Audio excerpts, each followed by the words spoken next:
Өткен өмірге күнде өкінемін, өлгім келеді дейді. Өткен өмірге деген өкініш алдағы өмірді түзетумен есептелінеді.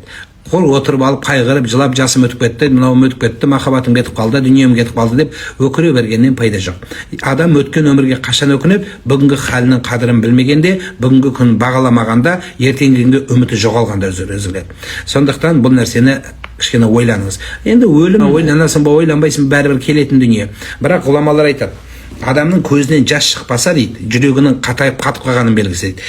Жүрек неден қатады? Ол өлімді ұмытқаннан ұмытады, яғни қатады. Бұл өмірде мәңгі өмір сүрген адам сияқты жүреді дейді. Адам өлімді неге ұмытады? Өйткені бұл дүниені тым қатты жақсы көреді. Ал енді бұл дүниені неге тым қатты жақсы көреді? Өйткені үмітті өте ұзақ қойғаннан. Осы мен өлмеймін, ой бір пландарды құрып тастайды 2030-2050-ге дейін. Оны Алла біледі. Сондықтан атамыз қазақ түскелік өмірің болса сәскелік ризық жина деп бекер айтпаған. Демек адамда план болу керек, бір жақсылық үміт қою керек, мақсат қою керек. Бірақ мақсатпенен ары қарай адамда әрекет болу керек. Тек қана жата бермеу керек. Сол сияқты отырып өкіне бергеннен, ой беле бергеннен сіз айтқан, өзіңіз айтқандай пайда жоқ.